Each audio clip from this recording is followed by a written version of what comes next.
Radio Tehran, শুরু হচ্ছে বিশ্ব সংবাদ।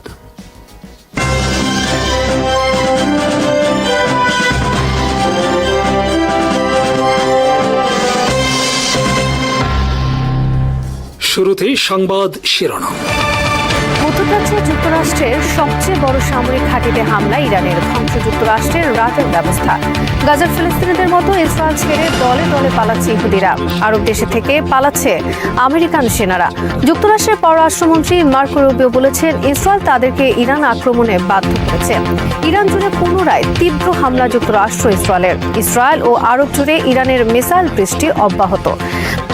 মধ্যপ্রাচ্যে অবস্থিত যুক্তরাষ্ট্রের সবচেয়ে বড় সামরিক ঘাঁটিতে হামলা চালিয়েছে ইরান। কাতারের রাজধানী দোহায় অবস্থিত যুক্তরাষ্ট্রের আল উদেইদ বিমান ঘাঁটি আরবে যুক্তরাষ্ট্রের সবচেয়ে বড় ঘাঁটি। বুধবার শেষ রাতে এই ঘাঁটিতে সরাসরি আঘাত হেনেছে ইরানের ব্যালিস্টিক মিসাইল। বুধবার বাংলাদেশ সময় রাত 3:45টার দিকে এ তথ্য জানিয়েছে আল জাজিরা। কাতারের পররাষ্ট্র মন্ত্রণালয় জানিয়েছে, ইরান দোহার দিকে দুটি ব্যালিস্টিক মিসাইল ছোড়ে। এর মধ্যে একটি প্রতিরক্ষা মিসাইল দিয়ে প্রতিহত করা হয়েছে। অপর একটি মিসাইল আল উদেইদ ঘাঁটিতে সরাসরি আঘাত করে। এই ঘাঁটিতে রয়েছে যুক্তরাষ্ট্রের সেনারা।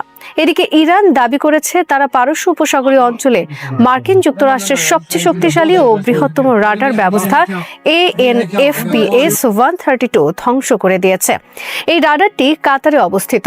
এর রেঞ্জ 5000 কিলোমিটার। ইরানি বাহিনীর দাবি, ওই অঞ্চলে আকাশ সীমায় কোনো ক্ষেপণাস্ত্র এলেই সেটিকে চিহ্নিত করে সতর্ক করে দিত এই রাডার ব্যবস্থা। ফলে উপসাগরীয় অঞ্চল এই রাডারের কারণে অনেকটাই সুরক্ষিত ছিল।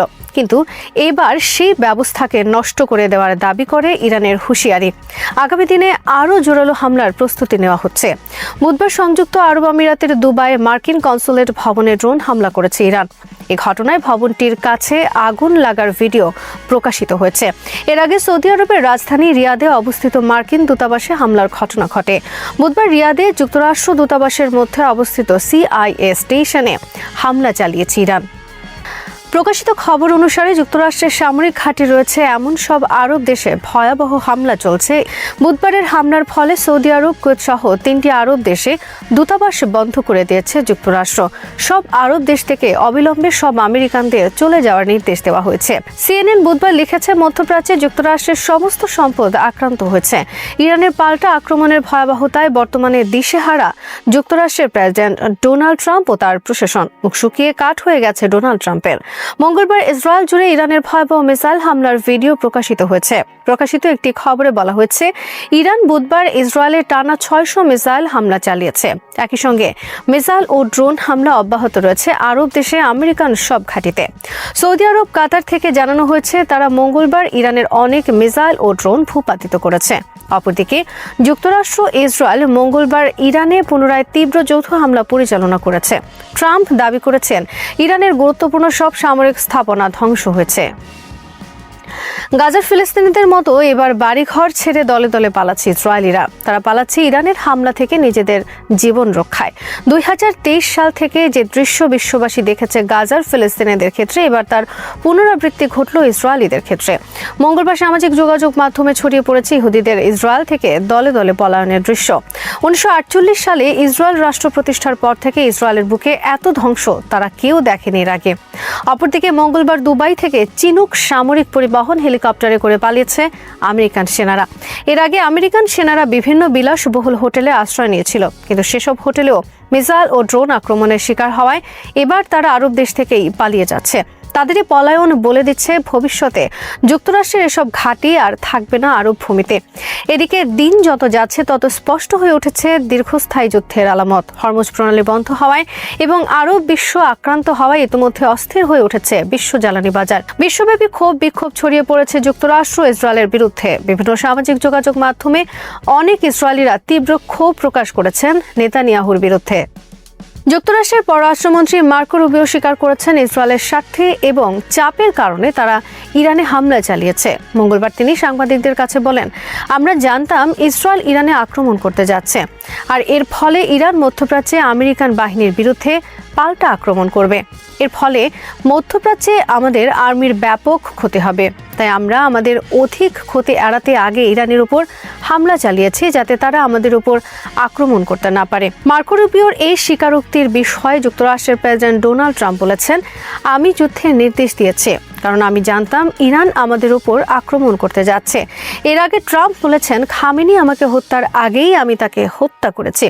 মার্কো রুবিও এবং ডোনাল্ড ট্রাম্পের এই স্বীকারোক্তির তীব্র সমালোচনা করেছেন ট্রাম্পের রিপাবলিকান ভক্তরা। স্টিমসন সেন্টারের সিনিয়র ফেলো কেলি গ্রিকো আল জাজিরাকে বলেছেন, তিনি মূলত প্রকাশ্যে যা স্বীকার করছেন তা হল মার্কিন যুক্তরাষ্ট্র ইসরায়েলিদের দ্বারা ফাঁদে পড়েছিল। ইরান আক্রমণ বিষয়ে মার্কো রুবিও এবং ডোনাল্ড ট্রাম্পের স্বীকারোক্তির ফলে এটি এখন স্পষ্ট যে মিথ্যা অভিযোগে এর আগে যেমন যুক্তরাষ্ট্র ব্রিটেনের নেতৃত্বে পশ্চিমরা ইরাক লিবিয়া ধ্বংস করেছিল, ঠিক একই ঘটনার তারা পুনরাবৃত্তি করল ইরানের ক্ষেত্রে। ইরাক ধ্বংসের বিষয়ে তারা বলেছিল সাদ্দাম হোসেন ব্যাপক বিধ্বংসী অস্ত্র বানিয়েছে, কিন্তু দেশটি দখলের পর তন্ন তন্ন করে খুঁজেও এমন কোনো প্রমাণ পাওয়া যায়নি। ইরান আক্রমণের আগে যুক্তরাষ্ট্র বলেছে তারা পারমাণবিক বোমা বানাতে যাচ্ছে, কিন্তু বাস্তবতা হলো যুক্তরাষ্ট্রের প্রশাসন মূলত ইসরায়েলের দাসে পরিণত হয়েছে। ইসরায়েলের মিথ্যা তথ্য আর মিথ্যা প্রচারণায় তারা এতটাই অন্ধের মতো প্রভাবিত যে বিশ্বের সমস্ত আইন কানুন লঙ্ঘন করে একটি স্বাধীন দেশের ওপর সম্পূর্ণ গায়ের জোরে আগ্রাসন পরিচালনা করল। প্রকাশিত খবর অনুযায়ী 2025 সালের জুন মাসে ইরান ইসরায়েল যুদ্ধের পরই নেতানিয়াহু সরকার পরিকল্পনা করে 6 মাসের মধ্যে ইরানে আবার হামলা চালাতে হবে আমেরিকাকে দিয়ে। এবার ইরান হামলার লক্ষ্য হবে ইরানে ক্ষমতা পরিবর্তন, ইসলামী বিপ্লবী সরকার ব্যবস্থার অবসান ঘটানো এবং ইরানের সমস্ত অস্ত্র ধ্বংস করে হামাস হিজবুল্লাহর মতো পথে বসানো।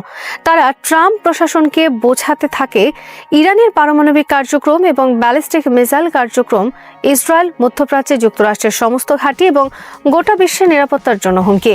ইসরায়েল আমেরিকাকে তথ্য দেয় ইরান 1 সপ্তাহের মধ্যে পারমাণবিক বোমা বানাতে সক্ষম এবং যুক্তরাষ্ট্রে আঘাত করার মতো ব্যালিস্টিক মিসাইল রয়েছে ইরানের কাছে।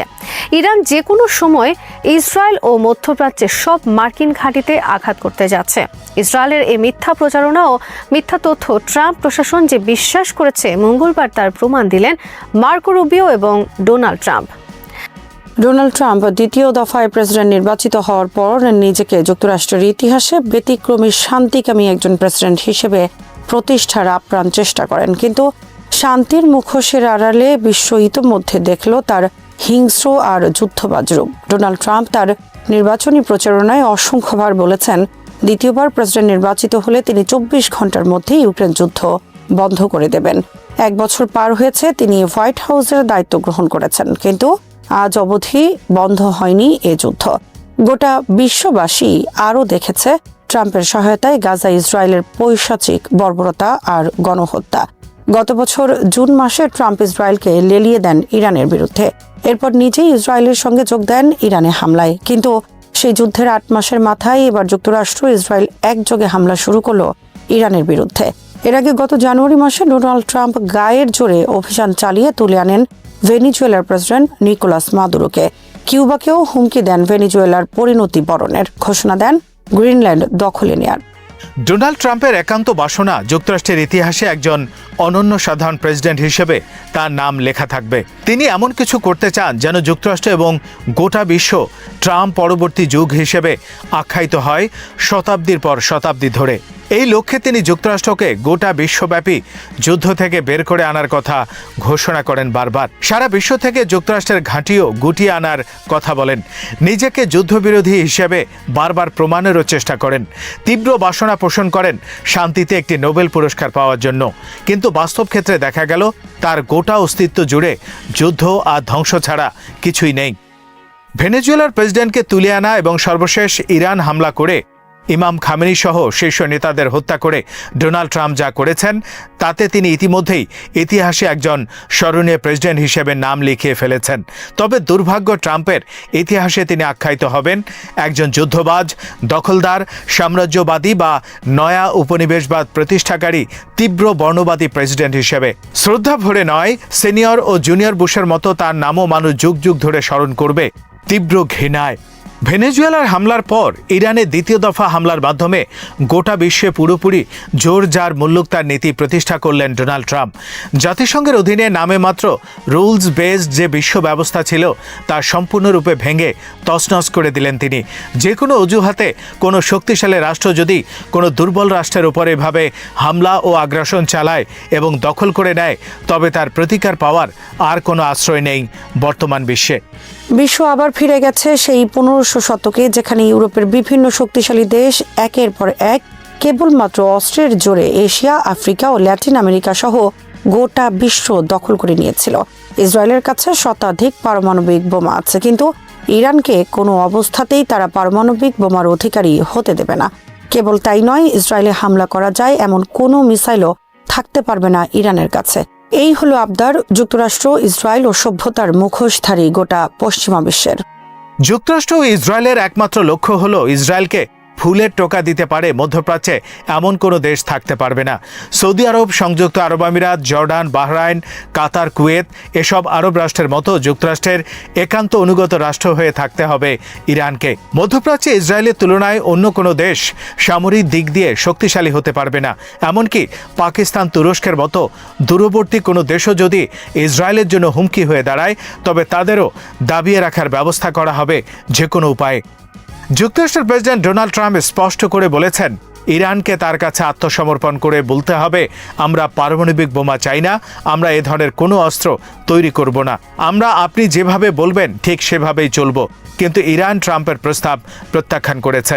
আর ট্রাম্প বলেছেন, এই শর্ত না মানলে ইরানকে যুদ্ধ মোকাবেলা করতে হবে। আর সেটাই বিশ্ব দেখল 28শে ফেব্রুয়ারি। এটাই হলো যুক্তরাষ্ট্র ও ইসরায়েলের ইরান হামলার একমাত্র কারণ। এর পাশাপাশি এবার ইরান হামলার আরেকটি লক্ষ্য হলো 1979 সালে ইরানে ইসলামী বিপ্লবের ধারাবাহিক সরকারের পতন ঘটিয়ে যুক্তরাষ্ট্র ও ইসরায়েলের অনুগত কাউকে ক্ষমতায় বসানো। ইরানে হামলা শুরুর পর ডোনাল্ড ট্রাম্প বলেছেন, ইরানের সমস্ত অস্ত্র ধ্বংস না হওয়া পর্যন্ত হামলা চলবে। ইরান বারবার বলেছে তারা পারমাণবিক অস্ত্রের মতো ব্যাপক বিধ্বংসী মারণাস্ত্র নির্মাণ ও ব্যবহারের সম্পূর্ণ বিরোধী। তারা এ ধরনের কোনো অস্ত্র বানানো ও মজুদ রাখাকে সমর্থন করে না। তাদের পারমাণবিক গবেষণার একমাত্র লক্ষ্য হল বেসামরিক তথা বিদ্যুৎ উৎপাদন।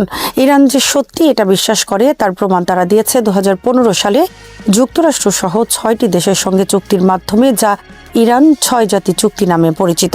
যুক্তরাষ্ট্র, ফ্রান্স, জার্মানি, চীন, রাশিয়া ও ব্রিটেনের সঙ্গে ইরান 2015 সালে পারমাণবিক নিরস্ত্রীকরণ চুক্তি করে।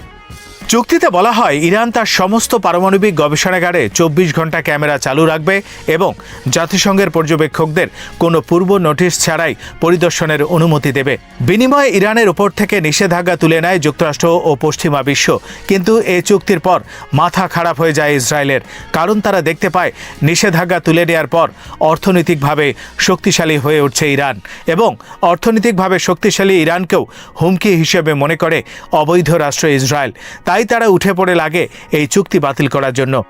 2016 সালে কট্টর ইরান বিরোধী ও ইহুদিপন্থী ট্রাম্প প্রেসিডেন্ট নির্বাচিত হলে ইসরায়েল তাকে দিয়ে 2018 সালে এই চুক্তি বাতিল করায় এবং ইরানের ওপর ইতিহাসের কঠোর নিষেধাজ্ঞা আরোপ করে ট্রাম্প প্রশাসন।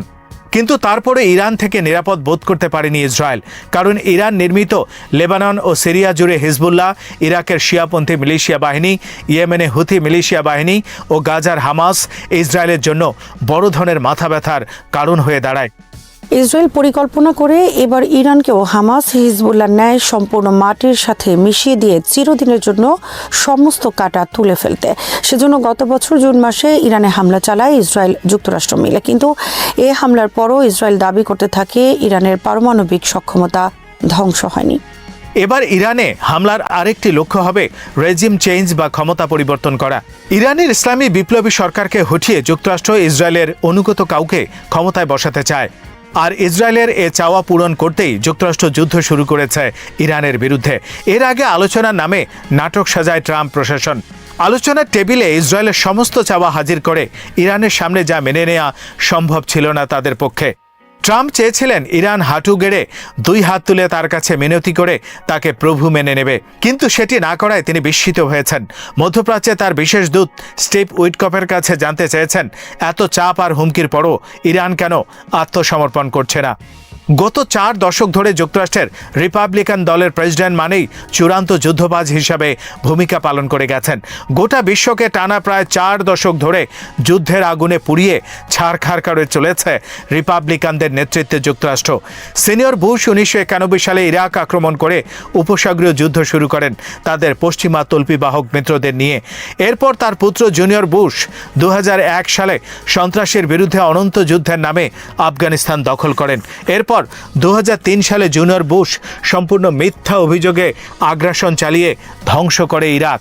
ইরাকের সাদ্দামের পতনের পর লিবিয়ার গাদ্দাফির ভিত দুর্বল করে দেয় বুশ প্রশাসন এবং পরবর্তীতে তার পতন ঘটে। রিপাবলিকানরা সাধারণত যুদ্ধবাজ হিসেবে পরিচিত, তবে জাপানে পারমাণবিক বোমা হামলা, ভিয়েতনাম ও কোরিয়া যুদ্ধ হয়েছিল ডেমোক্র্যাট প্রেসিডেন্টদের সময় এবং এসব যুদ্ধে নিহত হয়েছে প্রায় কোটি কোটি মানুষ। দ্বিতীয় বিশ্বযুদ্ধের পর থেকে আজ অবধি যুক্তরাষ্ট্রের ইতিহাস মূলত বিশ্বব্যাপী যুদ্ধ, দখল, লুটপাট আর ধ্বংসের ইতিহাস। ইরান বিশ্বের শত্রু কবে থেকে, এই প্রশ্নটি আসলে একটি রাজনৈতিক বয়ানকে ঘিরে তৈরি। ইতিহাসকে কাছ থেকে দেখলে বোঝা যায় কোনো রাষ্ট্র জন্মগতভাবে বিশ্বের শত্রু হয় না, বরং নির্দিষ্ট ভূরাজনৈতিক স্বার্থ, মতাদর্শগত সংঘাত, আঞ্চলিক প্রতিদ্বন্দ্বিতা এবং ক্ষমতার দ্বন্দ্বের ভেতর দিয়ে এমন একটি পরিচয় নির্মিত হয়। ইরানের ক্ষেত্রেও সেটাই ঘটেছে। 1 শতাব্দীরও বেশি সময় ধরে ইরানের রাষ্ট্রীয় চরিত্র, তেলনীতি, পররাষ্ট্রনীতি ও শাসন ব্যবস্থা নানা পরিবর্তনের মধ্য দিয়ে গেছে। সেই পরিবর্তনের প্রতিটি ধাপে আন্তর্জাতিক শক্তিগুলোর ভূমিকা ছিল গুরুত্বপূর্ণ। ফলে শত্রুতা শব্দটি আবেগের চেয়ে বেশি একটি রাজনৈতিক বাস্তবতার প্রতিফলন, যার শেকড় খুঁজতে হলে 20 শতকের শুরুতে ফিরে যেতে হয়। 1925 সালে রেজা শাহ পাহলভি কাজার রাজবংশকে সরিয়ে ক্ষমতায় আসেন। তার উত্থানে ব্রিটিশ স্বার্থের প্রভাব ছিল এমন অভিযোগ রয়েছে। তবে ক্ষমতায় এসে তিনি দ্রুতই একটি কেন্দ্রীয়কৃত আধুনিক রাষ্ট্র গঠনের উদ্যোগ নেন। 1933 সালে তিনি অ্যাংলো ইরানিয়ান অয়েল কোম্পানির সঙ্গে তেল চুক্তি সংশোধন করেন যাতে ইরানের অংশ বাড়ে। এতে ব্রিটিশ স্বার্থে ধাক্কা লাগে। দ্বিতীয় বিশ্বযুদ্ধের সময় ইরান আনুষ্ঠানিকভাবে নিরপেক্ষ থাকলেও জার্মান প্রকৌশলীদের উপস্থিতি নিয়ে ব্রিটেন ও সোভিয়েত ইউনিয়নের সন্দেহ বাড়ে। 1941 সালে ব্রিটেন ও সোভিয়েত বাহিনী যৌথভাবে ইরান আক্রমণ করে রেজা শাহকে সিংহাসন ছাড়তে বাধ্য করে এবং তার ছেলে মোহাম্মদ রেজা পাহলভি ক্ষমতায় বসেন। পরবর্তী দশকে ইরানের রাজনীতি তেলের প্রশ্নকে ঘিরে তীব্র হয়ে ওঠে। 1951 সালে জাতীয়তাবাদী নেতা মোহাম্মদ মোসাদ্দেক প্রধানমন্ত্রী হয়ে তেল জাতীয়করণ করেন। ব্রিটেন ও যুক্তরাষ্ট্র এটিকে তাদের কৌশলগত ও অর্থনৈতিক স্বার্থের বিরুদ্ধে দেখেছিল। 1953 সালে সিআইএ ও ব্রিটিশ MI6 এর সহায়তায় অপারেশন অ্যাজাক্স নামে পরিচিত এক অভ্যুত্থানে মোসাদ্দেককে ক্ষমতাচ্যুত করা হয়। এরপর শাহের কর্তৃত্ব আরও বেড়ে যায়। এই ঘটনাকে ইরানের বহু নাগরিক বিদেশি হস্তক্ষেপ হিসেবে দেখেন, যা পরবর্তী প্রজন্মের রাজনৈতিক চেতনায় গভীর প্রভাব ফেলে। শাহ আমলে ইরান পশ্চিমাপন্থী আধুনিকায়নের পথে হাঁটে। 1963 সালে হোয়াইট রেভলিউশন নামে ভূমি সংস্কার, নারী ভোটাধিকার, শিক্ষা সম্প্রসারণ সহ একগুচ্ছ সংস্কার শুরু হয়। তবে এই আধুনিকায়ন ছিল ওপর থেকে চাপিয়ে দেওয়া। বিরোধীদের দমনে গড়ে ওঠে কুখ্যাত নিরাপত্তা সংস্থা সাভাক, যা CIA ও ইসরায়েলের গোয়েন্দা সংস্থা মোসাদের সহায়তায় প্রশিক্ষিত হয়েছিল বলে ঐতিহাসিক গবেষণায় উল্লেখ আছে। একই সময় যুক্তরাষ্ট্রের সঙ্গে ঘনিষ্ঠ সামরিক ও অর্থনৈতিক সম্পর্ক গড়ে ওঠে। 1960-70-এর দশকে ইরান ইসরায়েলের সঙ্গে অনানুষ্ঠানিক সম্পর্ক বজায় রাখে, যদিও তা প্রকাশ্যে স্বীকৃত ছিল না। এই প্রেক্ষাপটে ধর্মীয় নেতা রুহুল্লাহ খামেনি শাহের নীতির কড়া সমালোচনা করেন। 1964 সালে তাকে নির্বাসনে পাঠানো হয়। দীর্ঘ নির্বাসনের পর 1978 থেকে 79 সালে অর্থনৈতিক সংকট, রাজনৈতিক দমন-পীড়ন ও সামাজিক অসন্তোষের প্রেক্ষাপটে বিপ্লব শুরু হয়। 1979 সালের ফেব্রুয়ারিতে শাহ দেশ ত্যাগ করেন এবং ইসলামী বিপ্লব সফল হয়। গণভোটে ইসলামী প্রজাতন্ত্র প্রতিষ্ঠিত হয়। ইরান একটি রাজতান্ত্রিক পশ্চিমাপন্থী রাষ্ট্র থেকে ধর্মতান্ত্রিক প্রজাতন্ত্রে রূপ নেয়। শত্রুতার প্রকাশ্য রূপটি স্পষ্ট হয় 1979 সালের নভেম্বরে, যখন তেহরানে যুক্তরাষ্ট্রের দূতাবাস দখল করে 52 জন কূটনীতিক 444 দিন জিম্মি রাখা হয়, যা হোস্টেস ক্রাইসিস নামে পরিচিত। যুক্তরাষ্ট্রের সঙ্গে কূটনৈতিক সম্পর্ক ছিন্ন হয়। এখান থেকেই ইরান যুক্তরাষ্ট্র সম্পর্ক স্থায়ী বৈরিতায় রূপ নেয়। যুক্তরাষ্ট্র ইরানকে রাষ্ট্রীয় পৃষ্ঠপোষকতার সন্ত্রাসবাদ তালিকায় অন্তর্ভুক্ত করে, অন্যদিকে ইরান যুক্তরাষ্ট্রকে মহা শয়তান আখ্যা দেয়। পারস্পরিক অবিশ্বাস প্রাতিষ্ঠানিক রূপ পায়। 1980 সালে সাদ্দাম হুসেন ইরান আক্রমণ করলে 8 বছরব্যাপী ইরান ইরাক যুদ্ধ শুরু হয়। উপসাগরীয় কয়েকটি আরব রাষ্ট্র ইরাককে অর্থ সহায়তা দেয়। পশ্চিমা শক্তিগুলো বিভিন্নভাবে ইরাককে সমর্থন করে। এই যুদ্ধ ইরানের নিরাপত্তা মনস্তত্ত্বকে গভীরভাবে প্রভাবিত করে। বিপ্লবোত্তর ইরান নিজেকে চারদিক থেকে শত্রু বেষ্টিত মনে করতে শুরু করে এবং প্রতিরোধ অক্ষ গড়ে তোলার কৌশল নেয়, যার অংশ হিসাবে লেবাননে হিজবুল্লাহর উত্থান, ফিলিস্তিনে হামাসের প্রতি সমর্থন, ইয়েমেনে হুথিদের সঙ্গে সম্পর্ক ইত্যাদি গড়ে ওঠে। ইরান যুক্তি দেয় এগুলো আঞ্চলিক প্রতিরোধের অংশ। যুক্তরাষ্ট্র ও ইসরায়েল এগুলোকে অস্থিতিশীলতা সৃষ্টিকারী প্রক্সি নেটওয়ার্ক বলে। ইসরায়েলের সঙ্গে ইরানের দ্বন্দ্ব আদর্শিক ও কৌশলগত দুই মাত্রাতেই বিস্তৃত। বিপ্লবের পর ইরান ইসরায়েলকে স্বীকৃতি দেয়নি এবং ফিলিস্তিনি রাষ্ট্রের পক্ষে অবস্থান নেয়। অন্যদিকে ইসরায়েল ইরানের পারমাণবিক কর্মসূচিকে অস্তিত্বগত হুমকি হিসেবে দেখে। 2000-এর দশকে ইরানের ইউরেনিয়াম সমৃদ্ধকরণ কর্মসূচি নিয়ে আন্তর্জাতিক উত্তেজনা বাড়ে। 2015 সালে যুক্তরাষ্ট্র, ইউরোপীয় শক্তি, রাশিয়া ও চীনের সঙ্গে ইরান পারমাণবিক চুক্তি করে। কিন্তু 2018 সালে যুক্তরাষ্ট্র চুক্তি থেকে সরে গিয়ে পুনরায় কঠোর নিষেধাজ্ঞা আরোপ করে। এতে সম্পর্ক আরও অবনতি হয়। গ্রেটার ইসরায়েল ধারণা বা মধ্যপ্রাচ্যে একচ্ছত্র আধিপত্যের তত্ত্ব নিয়ে নানা রাজনৈতিক বক্তব্য আছে। তবে ইসরায়েলের মূলধারার নীতি নির্ধারণে এ ধরনের মানচিত্র ভিত্তিক সম্প্রসারণবাদী লক্ষ্যকে আনুষ্ঠানিক নীতি হিসেবে স্বীকৃতি দেওয়া হয়নি, এই কথা উল্লেখযোগ্য। 1917 সালে বেলফোর ডিক্লারেশন ফিলিস্তিনে ইহুদি জাতীয় আবাসভূমি প্রতিষ্ঠার সমর্থন জানালেও পরবর্তী ইতিহাস ছিল জটিল উপনিবেশ উত্তর সংঘাতের ধারাবাহিকতা। ফিলিস্তিন ইসরায়েল প্রশ্নটি নিজস্ব বাস্তবতায় বিকশিত হয়েছে। একে সরলরৈখিক ষড়যন্ত্রে ব্যাখ্যা করা ইতিহাসের বহুমাত্রিকতাকে কমিয়ে ফেলে। তবে ইরান বিশ্বের শত্রু হলো কবে? বাস্তবে 1979 সালের বিপ্লবের পর থেকেই পশ্চিমা বিশ্ব, বিশেষত যুক্তরাষ্ট্রের সঙ্গে তার সম্পর্ক বৈরিতায় রূপ নেয়। কারণগুলো হলো পূর্ববর্তী শাসনের পতন ও যুক্তরাষ্ট্র বিরোধী মতাদর্শ, জিম্মি সংকট, আঞ্চলিক প্রক্সি, পারমাণবিক কর্মসূচি, মানবাধিকার ও অভ্যন্তরীণ দমনপীড়ন নিয়ে আন্তর্জাতিক সমালোচনা। একই সঙ্গে ইরান নিজেও পশ্চিমা হস্তক্ষেপের ইতিহাসকে সামনে রেখে প্রতিরোধমূলক রাষ্ট্রীয় পরিচয় নির্মাণ করেছে। তবে বিশ্ব একক সত্তা নয়। ইরানের সঙ্গে রাশিয়া ও চীনের সম্পর্ক ভিন্ন। দক্ষিণ এশিয়া, আফ্রিকা ও ল্যাটিন আমেরিকার বহু দেশের সঙ্গে ইরানের কূটনৈতিক ও অর্থনৈতিক সম্পর্ক রয়েছে। এমনকি ইউরোপীয় দেশগুলোর সঙ্গেও সময়ভেদে আলোচনা ও বাণিজ্য চলেছে। কাজেই বিশ্বের শত্রু পরিচয়টি রাজনৈতিক ভাষ্য, সার্বজনীন সত্য নয়। সংক্ষেপে বলা যায়, ইরানকে শত্রু হিসেবে চিহ্নিত করার প্রক্রিয়া শুরু হয় মূলত 1979 সালের পর, যখন দেশটি পশ্চিমপন্থী রাজতন্ত্র থেকে যুক্তরাষ্ট্র বিরোধী ইসলামী প্রজাতন্ত্রে রূপান্তরিত হয় এবং আঞ্চলিক শক্তির ভারসাম্যের নতুন চ্যালেঞ্জ ছড়ে দেয়। এর পেছনে আছে তেল রাজনীতি, শীতল যুদ্ধের উত্তরাধিকার, আঞ্চলিক নিরাপত্তার সংকট, ইসরায়েল ফিলিস্তিন দ্বন্দ্ব এবং পারমাণবিক প্রশ্ন। ইতিহাসের প্রতিটি ধাপে পারস্পরিক অবিশ্বাস ও প্রতিদ্বন্দ্বিতা এই শত্রুতাকে পুষ্ট করেছে। তাই ইরান কবে থেকে বিশ্বের শত্রু, তার চেয়ে গুরুত্বপূর্ণ প্রশ্ন হলো কোন প্রেক্ষাপটে এবং কার দৃষ্টিকোণ থেকে তাকে শত্রু বলা হচ্ছে।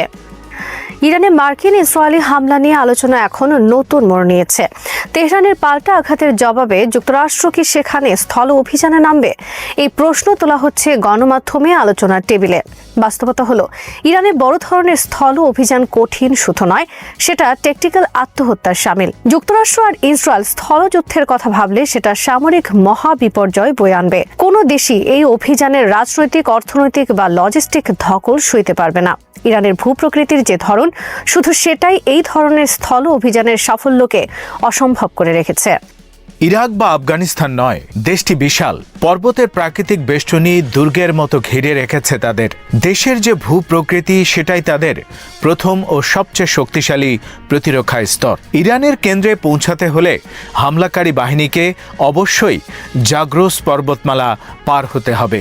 এই পর্বতমালা হলো 900 মাইল দীর্ঘ দুর্গম দেয়াল। এই পর্বতগুলোতে বিভিন্ন দুর্গম জায়গা রয়েছে, যেগুলো হামলাকারীদের গতি রুখে দেবে। ইরান সেখানে বাড়তি সুবিধা পাবে। সামান্য যেসব পাসিং আছে, সেগুলো ট্যাঙ্ক বিধ্বংসী অস্ত্র দিয়ে রক্ষা করা সহজ। ভারী সরঞ্জাম নিয়ে হামলাকারী বাহিনীর এগুলো পার হওয়াটা প্রায় অসম্ভব। M1 আব্রামসের মতো ভারী সাঁজোয়া যান নিয়ে এই পাস পার হওয়াটা রীতিমতো একটা দুঃস্বপ্ন। খাড়া পাহাড়ের ঢাল আর সংকীর্ণ ঘূর্ণিবায়ুর সড়কের কারণে সাঁজোয়া গাড়ি বহরের গতি এমনিতেই কমে যাবে। ফলে সাঁজোয়া বহরকে কার্যত ইরানের ট্যাঙ্ক বিধ্বংসী অস্ত্রের আঘাত খাওয়ার জন্য বসে থাকতে হবে। এই পার্বত্য এলাকায় লজিস্টিক্স চ্যালেঞ্জের কোনো সীমা পরিসীমা নেই। পাসিংয়ের অনেক জায়গায় মাটি এমন নরম যে সেটা যে কোনো সময় ধসে পড়তে পারে। যে কোনো জায়গায় সুবিধামতো একটা বিস্ফোরণ ঘটালেই পুরো ডিভিশন কয়েকদিন ধরে সেখানে আটকে থাকবে। উদ্ধারকারী বা মেরামত যানবাহন সাধারণত এইসব সংকীর্ণ জায়গাগুলোতে খুব সহজে পৌঁছাতেও পারবে না। এমনকি দক্ষিণাঞ্চলের উপকূলে অবস্থান নিয়েও খুব একটা লাভ হবে না। পারস্য উপসাগর থেকে সামনে এগুনোর পথটা খুবই প্রতিকূল আর দুর্গম। এই জায়গাগুলো সরবরাহ ট্রাকের জন্য একটি মৃত্যুফাঁদের মতো। ভৌগোলিক আয়তনের দিক থেকে ইরান বিশ্বের 17তম বৃহত্তম দেশ। সেখানে ভূখণ্ডের নিয়ন্ত্রণ ধরে রাখতে যে কোনো আগ্রাসী শক্তির বহু মিলিয়ন সক্রিয় সেনা লাগবে। যুক্তরাষ্ট্র আর ইসরায়েলের এত বিপুল সেনা নেই। উচ্চভূমিতে পৌঁছানোর জন্য যে ক্ষয়ক্ষতির শিকার হতে হবে সেই ধকলই তারা সইতে পারবে না। প্রেসিডেন্ট ডোনাল্ড ট্রাম্প দাবি করেছিলেন ইরানের মিসাইল ধ্বংস করা তাদের প্রধান লক্ষ্য। সামরিক বিশেষজ্ঞরা সাফ জানিয়েছেন শুধু বিমান দিয়ে এই কাজ হবে না। ভূগর্ভস্থ যুদ্ধের কৌশল পাকাপোক্ত করতে ইরান বহু দশক কাজ করেছে। তাদের সবচেয়ে গুরুত্বপূর্ণ সম্পদ তারা গভীর বাংকারে সংরক্ষিত রেখেছে।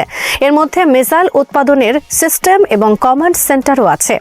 1991 সালের উপসাগরীয় যুদ্ধের সময় যুক্তরাষ্ট্র এমনকি ইরাকের স্কার্ড মিসাইল ঠেকাতেও ব্যর্থ হয়েছিল। আমেরিকার অনেক উন্নত বিমান শক্তি থাকার পরও সেটা ঘটেছিল। ইরানের বর্তমান অস্ত্র সম্ভার ইরাকের চেয়ে অনেক উন্নত। এটা আরও বেশি স্থানান্তরযোগ্য, আরও বেশি লুকানো। ইরানিরা অস্ত্র অ্যাসেম্বলির অগ্রসর কৌশল রপ্ত করেছে। তারা অস্ত্রগুলো খুলে ছোট ছোট টুকরো করে বেসামরিক যানবাহনে বহন করতে পারে।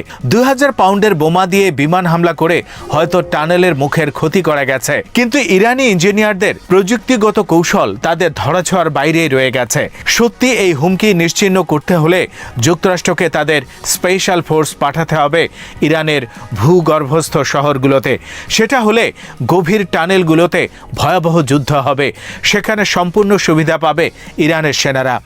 স্থল অভিযান চালানো হলে সেটা ইরানের মধ্যে সীমিত থাকবে না। তেহরান হাইব্রিড ও অসম যুদ্ধের কৌশল রপ্ত করেছে। আঞ্চলিক আগুনের রিং তৈরির জন্য তারা প্রতিরোধ অক্ষ গড়ে তুলেছে। এই নেটওয়ার্কের মধ্যে লেবাননের হিজবুল্লাহ আছে ইয়েমেনের হুথিরা। ইরাকের পপুলার মোবিলাইজেশন ফোর্স বা PMF তাদের সঙ্গ দেবে। হিজবুল্লাহ ইসরায়েলের শহরগুলোতে হাজার হাজার প্রেসিশন রকেট ফেলবে। ইসরায়েলের সামরিক বাহিনী তখন বাধ্য হবে দুই ফ্রন্টে লড়তে। হুথিরা লোহিত সাগরের বাব আল মান্দেব প্রণালী বন্ধ করে দিতে পারে। বৈশ্বিক জাহাজ পরিবহন আর বাণিজ্য তখন কার্যত বন্ধ হয়ে যাবে। এর মধ্যে ইরাকের PMF আমেরিকার সরবরাহ লাইনে হামলা করবে। ফলে পূর্বে অগ্রসর আমেরিকান বাহিনীর লজিস্টিক সরবরাহ তখন কার্যত বন্ধ হয়ে যাবে।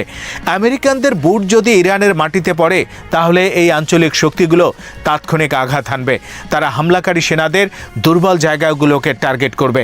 স্থানীয় হামলা তখন আঞ্চলিক দাবানলে রূপ নেবে। পশ্চিমাদের আর্থিক সম্পদ তখন কয়েক সপ্তাহের মধ্যেই শুকিয়ে আসবে। ইসরায়েলের পক্ষে স্থল অভিযান কৌশলগত ও ভৌগোলিকভাবে অসম্ভব। ইরানের সাথে তাদের সরাসরি কোনো স্থল সীমান্ত নেই। টার্গেটে যেতে হলে ইসরায়েলি বাহিনীকে ইরাক বা জর্ডানের ভেতর দিয়ে যেতে হবে। সেরকম চেষ্টা হলে জায়নবাদী ইসরায়েলের বিপক্ষে ভয়ানক আঞ্চলিক প্রতিক্রিয়া তৈরি হবে। ইসরায়েলের সামরিক বাহিনী তৈরি করা হয়েছে সংক্ষিপ্ত উচ্চমাত্রার হামলার জন্য। 85 মিলিয়ন মানুষের বিরুদ্ধে দীর্ঘ যুদ্ধ চালানোর জন্য তাদের তৈরি করা হয়নি। যুক্তরাষ্ট্রের জন্য লজিস্টিক্সের বোঝাটা বারবার দুঃস্বপ্ন হয়ে ফিরে আসছে। প্রতি গ্যালন জ্বালানিকে সেখানে বিপজ্জনক হরমুজ প্রণালী পার হয়ে যেতে হবে। এই সাগরপথ ইরানের নিয়ন্ত্রণে। ইরানের হাতে বহু ধরনের মিসাইল সম্ভার তৈরি আছে হরমুজ প্রণালী রক্ষায়। প্যারাট্রুপার নামানোটাও আধুনিক যুদ্ধ বিশ্লেষকদের মতে হবে আত্মঘাতী। আকাশপথে সেনা ইউনিট নামানোর চেষ্টা হলে তাদেরকে ঘিরে ফেলে শেষ করে দেয়া হবে। পার্বত্য এলাকা পার হয়ে সময় মতো সেখানে পৌঁছাতে পারবে না সহায়ক বাহিনী। যুদ্ধ দীর্ঘ হলে যুক্তরাষ্ট্রের ভেতরের সমর্থনও ভেঙে পড়বে। পশ্চিমা বিশ্লেষকদের কেউ কেউ আশায় আছেন যে শান্তিপূর্ণভাবে ক্ষমতা হস্তান্তর হবে ইরানে, তেহরানে পাহলভি শাসন আবার ফিরে আসবে, এমন দিবা স্বপ্ন দেখছে তারা। ইরান জাতীয়তাবাদ সম্পর্কে এটা মৌলিক ও বিপজ্জনক ভুল ধারণার ফল। বহু ইরানি হয়তো ইরানের বর্তমান সরকারের নীতির বিরোধিতা করছে, কিন্তু ক্ষমতাসীনদের বাইরেও তাদের জাতীয়তাবাদী চেতনা অটুট রয়েছে। বিদেশি আগ্রাসনের যে স্মৃতি তাদের রয়েছে সেটা ইরানের জনগণকে ঐক্যবদ্ধ করে রাখে। যে কোনো আগ্রাসন হলে জাতীয় পতাকা ঘিরে বড় ধরনের ঐক্য তৈরি হবে। সরকারের কঠোর সমালোচকও তখন মাতৃভূমির রক্ষকের ভূমিকায় নামবে। কেন্দ্র দুর্বল হওয়া মানেই তাদের পশ্চিমা ধাঁচের গণতন্ত্র আঁকড়ে ধরা নয়, সেরকম ঘটলে বরং বিশৃঙ্খলা লিবিয়া বা ইরাকি ধাঁচের একটা পরিস্থিতি তৈরি হবে। জাতিগত বিভাজন তৈরি হবে। কুর্দি বা বালুচদের মতো গোষ্ঠীগুলো তখন হয়তো নিজেদের স্বাধীনতা দাবি করতে পারে। এতে করে পুরো অঞ্চলে দীর্ঘ গৃহযুদ্ধ শুরু হতে পারে। এরকম শূন্যতা সৃষ্টি হলে রাশিয়া এবং ইরান চুপ করে থাকবে না, সেখানে তারা সরাসরি হস্তক্ষেপ করবে। বেইজিং ইরানকে তাদের অর্থনীতির জন্য অতি গুরুত্বপূর্ণ জ্বালানি উৎস বলে মনে করে। যুক্তরাষ্ট্র সেখানে পোষা সরকার বসানোর চেষ্টা করলে তারা চুপচাপ সেটা মানবে না। যুক্তরাষ্ট্র আর ইসরায়েলের কৌশল টিকে আছে প্রযুক্তির ওপর। তাদের বিশ্বাস উন্নত সেন্সর প্রতিটি লুকানো মিসাইল খুঁজে বের করতে পারবে, কিন্তু তাদের সাথে বিশেষজ্ঞরা একমত নন। তারা বলছেন বিশাল পর্বতে একটা মিসাইল লঞ্চার খোঁজাটা খড়ের গাদায় সূচ খোঁজার মতো। অতীতের প্রতিটি পশ্চিমা সংঘাত থেকে ইরানিরা কিছু না কিছু শিখেছে। তারা এমন সব যোগাযোগ সিস্টেম গড়ে তুলেছে যেগুলো স্যাটেলাইটের উপর নির্ভর করে না। ইরানের সমরাস্ত্র কারখানাগুলো মাটির এতটা গভীরে বানানো হয়েছে, বাংকার ব্লাস্টার সেখানে পৌঁছাতেই পারে না। স্থলযুদ্ধ হলে তার মানবিক ক্ষয়ক্ষতি হবে নজিরবিহীন। আর্থিক টানাপোড়েনে থাকা পশ্চিমা অর্থনীতিকে সেটা দেউলিয়া বানিয়ে দেবে। তেলের দাম রাতারাতি হয়তো 3 গুণ হয়ে যাবে। এতে বৈশ্বিক মূল্যস্ফীতি বাড়বে। ইউরোপ ও আমেরিকায় দেখা দেবে অস্থিরতা। ওয়াশিংটন আর তেল আবিবের কথাবার্তায় মনে হচ্ছে সামরিক শক্তি একটা সহজ সমাধান, কিন্তু বাস্তব তথ্য ঠিক উল্টোটাই বলছে। ইরানের ভূপ্রকৃতি দুর্ভেদ্য ঢালের মতো। তাদের ভূগর্ভস্থ মিসাইল শহর ধারালো আর লুকানো তলোয়ারের মতোই শানিত। মিত্রদের আঞ্চলিক নেটওয়ার্ক একটা জটিল ফাঁদ। এখানে স্থল অভিযান হবে পশ্চিমাদের জন্য আত্মহত্যার শামিল। যুক্তরাষ্ট্র আর ইসরায়েল হয়তো বিমান হামলা করে ভবন ধ্বংস করতে পারে, কিন্তু দৃঢ়চেতা বিশাল একটা জনগোষ্ঠীর বিরুদ্ধে স্থলে টিকে থাকতে পারবে না তারা। এই ধরনের যে কোনো চেষ্টা হলে তাদের সামরিক বাহিনীর মেরুদণ্ড ভেঙে পড়বে। বৈশ্বিক অর্থনীতির পতন হবে, একটা প্রজন্ম হারিয়ে যাবে। ইরানের চোরাবালি পশ্চিমাদের জন্য একটা গভীর গর্তের মতো। ইতিহাস দেখিয়েছে ইরানের মালভূমিতে যেসব হামলাকারীর পা পড়েছে তারা সাধারণত ফিরে আসেনি। শ্রোতা বন্ধুরা, বিশ্ব সংবাদে এই ছিল আমাদের সর্বশেষ আয়োজন। সঙ্গে থাকার জন্য আপনাদের সবাইকে অসংখ্য ধন্যবাদ।